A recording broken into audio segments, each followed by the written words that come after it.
하나님 말씀 창세기 1장입니다.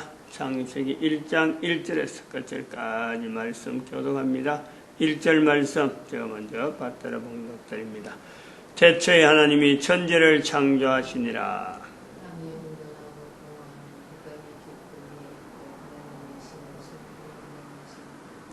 태초에 하나님이 천지를 창조하시니라.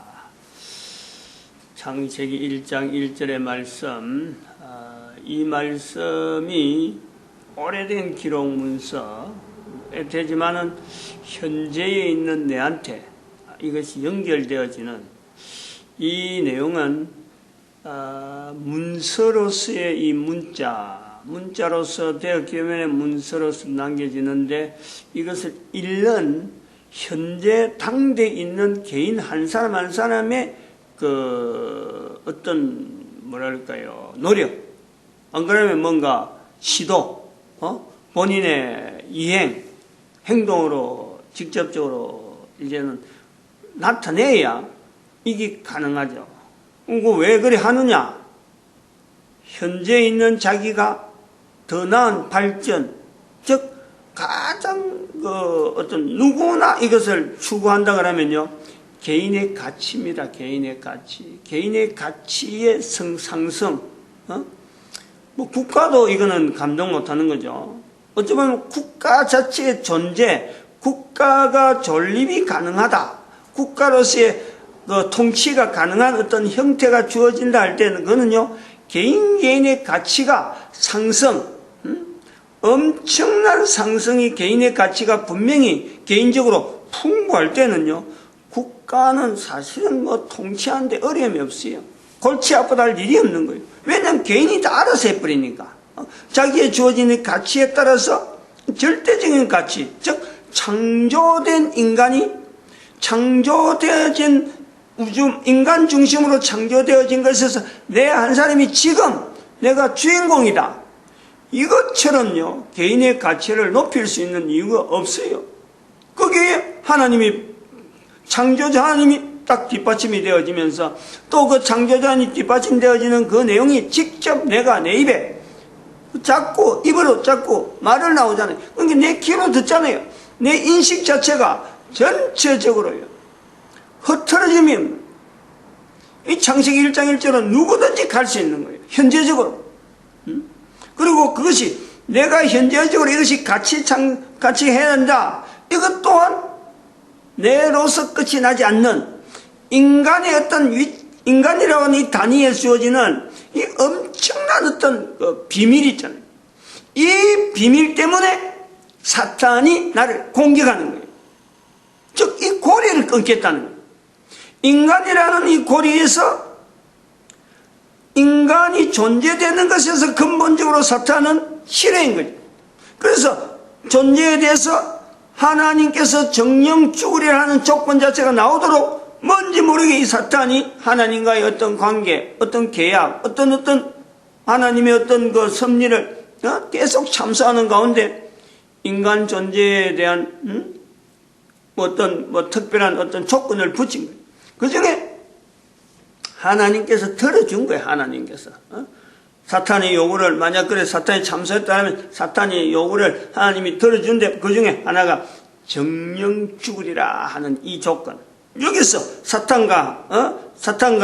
사탄의 요구조차도 들어주셔야 되는 하나님께서 인간 중심에서 천지창조에서 인간에게 죽으리라 하는 이 조건이 딱 주어지는데 그럼 사탄은 죽이면 되는 거 아니에요. 그래서 처음으로 만들어진 남녀를 죽이기만 하면 되는데, 그런데 분명히 죽는 거는 사실인데, 여기에 변수가 사탄이 미처 알지 못한 하나님의 지혜를 알 수가 있나요? 하나님께서 인간에게 주어지신 이 정령 죽으리라 라는 것에서 인간에게 기회가 주어지는 것이 바로 자손의 출생이에요. 자손의 출생. 어마어마한 비밀입니다. 이거는 어마어마한 섭리라고 하나님의 엄청난 인간에게 대한 긍휼. 이게 창세기 1장 1절에서 내한테 연결되어졌기 때문에 내가 지금 존재하는 거 아니에요. 이 자체에서 내가 현재 존재되어진 내가 내 자손에게 자손을 연결하면서 내가 자손의 안녕, 자손의 번창, 자손의 어떤 개인의 가치 상승을 위해서 내가 할 수 있는 일을 한다. 이거요. 어떤 그 사람에게 어떤 일이 그를 말이죠. 중지시킬 수 있는 힘이, 중지시킬 수 있는 무엇이 되겠어요? 그건 이런 사람들끼리 모인 나라, 국가 통치라는 것이 어려울 것이 없는 거예요. 어려울 것이. 우주 만물 중에 주인공들이 국가 단위에서 한 사람 한 사람 있는데 일부러 그 사람을 통치하겠다. 뭐가 통치가 아니죠. 어쩌보면은 조직적인 관리를 통해서 보다 효율적으로 개인이 할 수 있는 어떤 지향의 점도 있지만은 국가 단위에서 다른 국가 대상으로 할 수 있는 어떤 일을 좀 조립적으로, 좀 조직적으로 현재 시대에 맞도록 전 인류를 어쩌보면 협조할 수 있는, 인류 간의 협조가 가능할 수 있는 그런 국가 단위가 되어야 되기 때문에 통치라는, 국가라는 이런 어떤 제한된 이런 요소도 있고, 또 그러고 그것이 아직 개인이 아직까지 안 되기 때문에 개인 간에 이런 것이 딱 퍼져야 되니까 그런 것을 해서 활성화시키는 과정, 이런 데서 국가 통치가 필요한 거죠. 그러면은 그 어떤 비용 자체, 국가 통치에 필요한 비용, 국민들이 정부 하면서 손 내밀 거 없어요. 알았어. 국민들이 스스로, 국가가 운영하는 데 있어서 할 수 있는, 감당해야 될 여러 가지 경비를 국민들 스스로가 세금이나 명령이 아니라 자발적으로 기부금 형태로 해서, 계속해서 충당할 수 있는, 그래서 전 인류를 대상으로 한 개인이 전 인류를 대상해서 살아가는데 기부금 그거 내는 거 아까울 수가 있나요? 아까울 수가. 개인은 풍부하면서 스스로 거지의 자리를 들어가는 그런 국민들, 안 될 것 같으나 된다는 거예요. 그리고 그것은 다른 나라 찾을 것이 아니라 바로 한반도에서부터, 대한민국에서부터 시작이 될 수 있다. 왜냐하면 이 내용이 지금 대한민국에서 시작되면서 전 인류를 향해서 지금 앞으로 인류가 어떻게 살아야 되느냐, 이 내용하고 연결되어지기 때문에 그것이 창세기 1장 1절에서 우리가 계속해서 지금 머무는 이유란 말이에요. 한 인간에게 우리가 창세기 1장 1절 성경에 탁 펼치면은 제일 먼저 나오는 문자, 이 내용에서 태초에 하나님이 천지를 창조하시나, 성경이라고 하는 내용하고 방불되는 거예요. 태초에 하나님이 천지를 창조하시나, 성경에 제일 먼저 태초에 하나님이 천지를 창조하시나, 이게 탁 연결된단 말이에요. 그야말로 무의식적이잖아요. 아주 밀접한 관계인데 결국 이것을 알면은 성경 전체에 대한 이 흐름을요, 분명히 한 줄기로 잡는 거예요. 한 줄기로.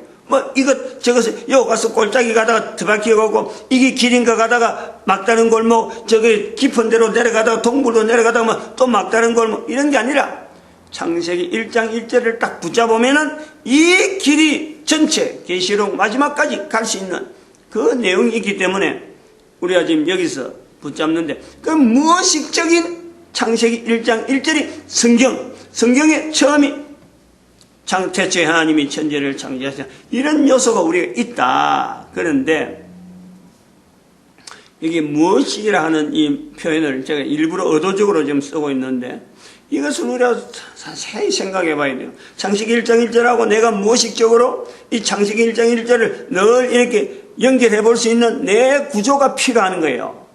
어떤 내용이 있느냐? 사람이 말이죠, 자기를 이렇게 이름을 누가 부르잖아요. 내 이름을. 나이가 들면 들수록 이름 안 불러져요. 잘 안 불려요. 그래서 이런 것 때문에 구라파 쪽에서는 이름을 일부러 사람을 부를 때 이름을 부르는 그런 것이 뭐 무슨 씨 나이가 아무리 들어도 무슨 씨 무슨 부인 이렇게 하고 부인 이름까지 여자 이름까지 남편 이름 해갖고 이름을 불러주는데 대한민국은 오래되면 오래될수록 이름을 안 불러줘요. 그런데 이름을 안 불러주는 대신에 대한민국은 존칭어가 발달한단 말이에요. 존칭어가 굉장히 발달. 이름을 부를 수 없는 존재 이렇게 돼서 이게 구분되어지면서 우리 한글 체제는 이름을 안 부르는 대신에 존칭어를 발달시키는 이런 요소가 있다.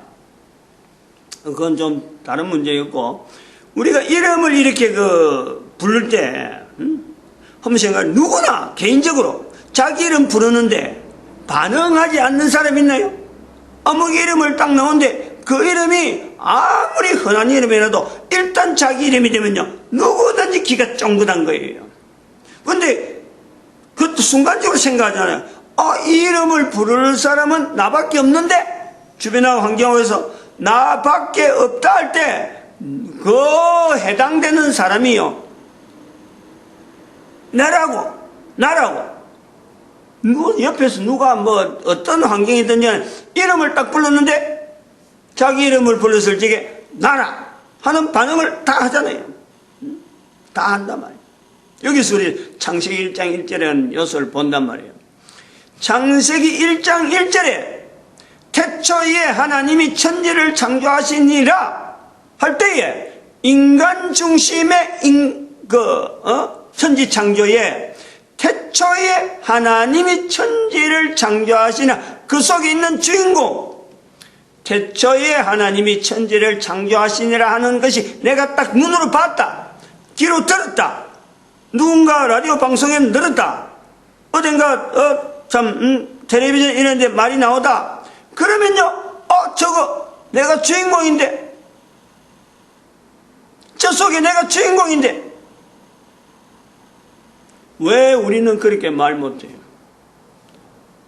한 사람 한 사람이 주인공인데 이 내용이 사람 이름을 부모가 지어줬는데 부모가 지어준 이름 그것보다 더 오래전에 오래된 하나님의 섭리를 문자로 만들어가던 오랜 그 과정이 있어서 형성되어진 이 내용은 그때부터 지금까지 내 나이 이르기까지 이 문장을 통해서 한 사람 한 사람에게 이름은 사람이 지어주고 당대에서 불러주는 이름이고 안 부를 수도 있지만은요 이 표현은 누구에게나 어느 상황에 있든지 간에 바로 너다. 하나님이 부르시는 바로 이름. 사람의 이름은 내가 나이가 들어가지고 나이가 뭐 한 1년 2년 계속 똑같은 이름을 불러주니까 똑같은 이름 안 불러주면요 몰라요. 자기 이름이 내 이름이 이리다 라는 것을 누군가가 이름을 계속 똑같은 이름을 계속 불러주면 그것이 내 이름인가 하고 있는 거예요. 개명도 해봐, 개명.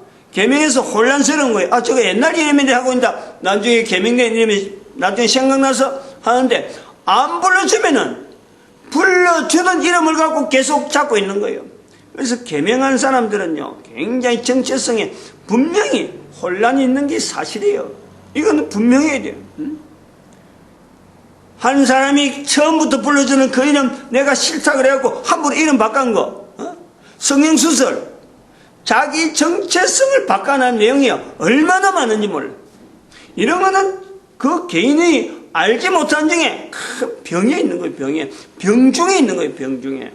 근데 그런 병중은 사람에 의해서 사람이 주어지는 여러 가지 요소에서 병으로서 내가 다 안고 있는데 태어난 것에서 성정체성에 대해서 개인적으로 병이란 말이에요. 그러나 이 모든 병이 하나의 요소에서 딱 치료가 되는 것은 하나님이 불러준다는 거예요. 하나님이. 어떤 형태로? 사람이 만들어지는 이름을 통해서도 불러주는데 바로 누구나 똑같은 내용으로 한 내용으로 가지고 전 모든 인간들을 부르는 내용이 태초에 하나님이 천지를 창조하시는 이 내용 갖고 있다는 거죠.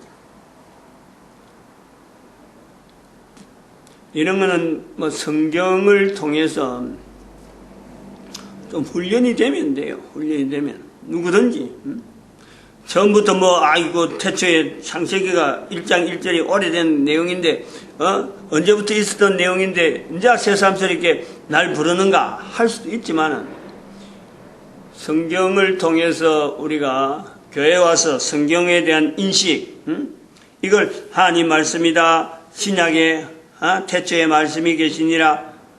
그 다음 이 말씀 즉 참빛 곧 세상에 와서 모든 각 사람에게 비추는 생명의 빛 이렇게 이제 되어지는 이런 내용을 자꾸 이렇게 듣게 되면은 하나님의 말씀인가 하고 있는데 어떤 집중적인 자기 사건 어떤 사건하고 연결된 성경 구절 수많은 성경 내용이 있는데 그 중에서 딱 자기가 그 하나의 문장을 딱 이렇게 연결해갖고 그 사건을 자기 삶 속에 이렇게 담고 있으면요 한번 생각해봐요. 한번 그 말씀이 싹 지나가면은 그 말씀에 대한 어떤 거 읽게 되어지고 해석하고 하는 내용이 되면요 항상 거기에는 자기 관심이 있는 거예요. 그거는 이 사람마다 다 다르기 때문에 엄청난 분량의 내용이 성경이 바로 그런 내용을 다 수용하고 있단 말이에요. 어마어마한 양이잖아. 마찬가지 제 한 사람에게도 다른 사람들이 잘 안 붙는 문장인데, 안 붙는 건데, 그 내용에 대한 내용은요, 저거 내가 옛날에 어떤 일을 했거든데, 저도 그런 게 있단 말이에요. 언젠가 이거 인용할 때가 이제 창세기, 이사야 40장 26절 말씀. 내가 총각 때, 홀로단신으로 서울에 가서 아무도 없고, 여자하고 이런 거 한번 해보겠다 없이 그냥 서울에 무조건 올라간 거지. 공부 좀 해야 되겠다 하고 올라갔는데, 직장 생활 그만두고, 그때 26인가 그랬고요. 현대 들어가기 바로 직전, 한 6개월 정도, 시간이, 공백 기간이, 회사 다니다가 나와가 이래갖고 공백 기간이었을 적에, 그때 서울에 학원 다닌다 하면서, 과일도 팔아보고 이제 경비 번다고. 그래갖고 혼자서 이렇게 지낼 적에 이사야 40장 26절 고무도장을 찍어가지고 너희는 눈을 높이 들어 누가 이 모든 것을 창조하였나 보라. 서울 시민들 좀 들으라고. 정신 차리라고. 그래갖고 전도지 그걸 갖고 그때 전도지 저 뒤에 문구 이런 거 교회 이름을 였는 이런 생각도 없이 그냥 전도지 사가지고 그 뒤에다가 도장을 찍는 거예요. 그게 쉽게 되고. 그 송교식 드림, 이래가지고. 나중에 이름 빼버렸지. 이름 빼고는.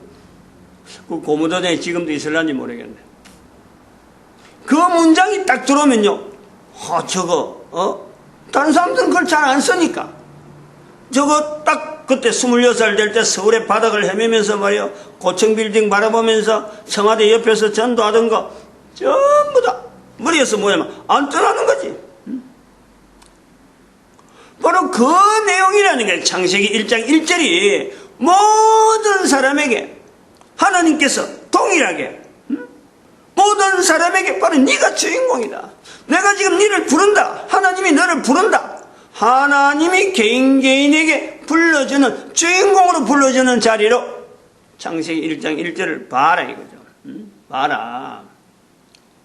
그래서 하나님의 음성, 하나님의 문자, 하나님의 태초에 할 때 창세기 1장 1절에서 있던 그 주인공이 처음 아담과 하와가 이 땅에 있을 때에 우리가 부모가 불러주는 말도 자녀들에게 똑같은 말이 문자가 아닌 말이 계속되어질 때 자기가 글로서 문자로서 어떻게 쓰지 하고 궁금증이 생기는 거예요. 자기 이름에 대해서. 그래서 글로 써나가면 문자로 써나가면 누구든지 아이들이 문자로 쓸 때 자기 이름을 제일 먼저 문자화하는 거 아니에요. 그럼 이 과정을 하나님에 의해서 만들어진 인간이 언어를 쓸 때 누구에게서 들은 언어가 쓸 수 있을까? 하나님에게 들은 언어를 쓴다는 거예요. 그 들은 언어를 문자로 기록하는 건 제가 노화를 통해서 이야기를 다 해놓은 거니고, 그 들은 언어가 문자로 써물해서 문자에 집중하는 거예요. 문자가 나오면은, 언어가 문자로 나오면 문자에 집중한단 말이에요. 그러면은 수많은 언어 중에서 문자로 된 거는요, 지극히 일부분이다. 그리고 문자로 됐다는 것은 벌써 노아 이후예요. 노아 이후란 말이에요. 그러면 노아 이전에 아담과 하나님에 의해서 교류가 되어지고 하와도 하나님과 대화할 때 주어지는 그 내용에 있던 언어는요, 그 인간 세상에서 사라졌느냐? 이거요, 사라졌다고 말하면 안 되죠. 거기 남아있을 수가 있다. 문자에서 못 찾아내는 거예요. 어느 나라, 어느 문자에서도 못 찾아냅니다. 유일하게 찾아낸다면은 대한민국이 쓰고 있는 한글이라는 이 단어에서, 이 언어에서, 한글을 쓰는 우리의 언어에서 창세기 1장 1절에 사용되어지던 문자 이전에 언어가 있을 수가 있다. 이 가능성을 보는 거예요. 없다라고 하면 안 된단 말이에요. 있을 수가 있다. 그러나 언어거다. 딱 집어서는 말 못하는 거예요. 왜냐하면 그 과정이 어떻게 추정하겠어? 이거다 저거다 말은 못해요. 가능하다라는 것은 누가부터 시작되어지냐? 대한민국에서 한 사람 한 사람들이 자기가 쓰는 언어를, 이 언어가 하나님으로 있던 창세기 1장 1절부터 주어진 언어일 수가 있다. 이게요, 대한민국 사람들이 어느 정도 합의되어 가지고 이 언어는 창세기 1장 1절에서 사용되어지는 언어다라고 할 때에 가능한 거예요.